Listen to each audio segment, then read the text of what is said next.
હાલો મિત્રો, જય શ્રી કૃષ્ણ। તો હમણાં ફાધર્સ ડે ગયો, તે દિવસે મને મજા નહોતી તો વિડીયો મારાથી ન ઉતારાણો, નહીંતર પપ્પા મારા ઓફ થઈ ગયા એના આજે 3 વર્ષ થઈ ગયા છે। તો મને એમ હતું કે એની વિશે હું એક વિડીયો ઉતારું એમ।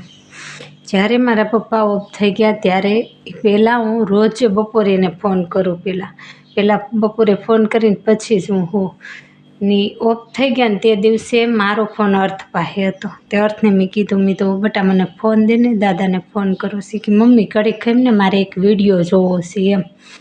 તો મેં તો સારો વિડીયો પૂરો થાય ને પછી મને દેજે, હું દાદાને ફોન કરું છું। તે કે સારું। તે વિડીયો જોતો હતો ને મને નીંદર આવી ગઈ ને તો 2 વાગ્યા ને આમ ઝસકી નીંદર ઉડી ગઈ।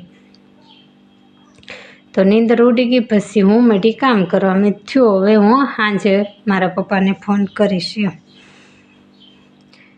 તો એનું કારણ હતું કે એ છે ને દિવસે કાંઈ નક્કી ન હોય, ફોન ક્યાંક પડ્યો હોય ને આડાવડા હોય ને એવી રીતના બધું હોય, એટલે કાંઈ હું દિવસે ફોન કરું ને કાં સાંજે કરું કાં બપોરે ફોન કરું પછી હું પહેલાં ફોન કરું, તે દિવસે મારે વાત ન થાય। તો 2 વાગે જ્યાં ઝસકીની નીંદર ઉડી ગઈ, મેળી હું કામ કરવા માંડી તો 2:30 વાગ્યા ને ત્યાં ફોન આવ્યો મારી બેનનો કે પપ્પાને જીવડું અડી ગયું છે કે। તો મેં તો જીવડું અડી ગયું હોય તે તો હું કહું રાજુલા જા ઉતરી જા, નહીં વાંધો આવે, પપ્પાને ફોન કરું મેં કીધું હું। તે મેં ફોન કર્યો તો એણે કાંઈ ઉપાડ્યો નહીં, કેમ કે એ ગાડી ઉપર હતા, સાવરકુંડલા જતા હતા, એટલે એણે ફોન ન ઉપાડ્યો। મેં તો કાંઈ વાંધો નહીં, કલાક પછી હું ફોન કરી એમ। તો હું ગોરમાં બનાવતા હતા શેરીમાં બાયું, તે બાયું કહે કે દઈએ તો ગોરમાં બનાવીને એમ, હું ગોરમાં બનાવવા ગઈ। ગોરમાં બનાવતી હતી ને ત્યાં તો 3:30 થયા ને ત્યાં કહે કે અમરેલી લઈ જાય છે એમ। તો મેં ફોન કર્યો મારા પપ્પાના ફોનમાંથી, મારા કાકાએ ફોન ઉપાડ્યો કે બોલને બેટા અમિત, મારા પપ્પાને કેમ છે?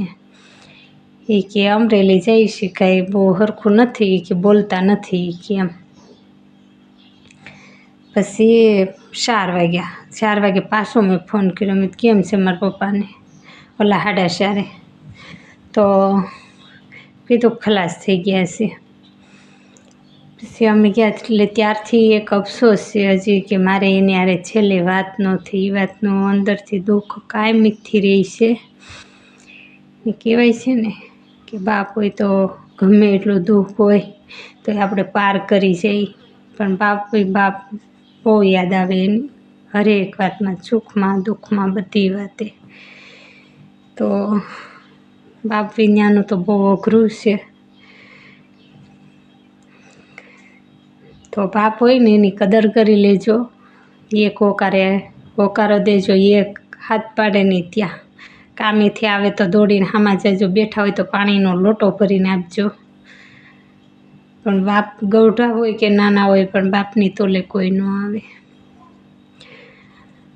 બાપની યાદ તો હજી પણ એટલી આવે છે।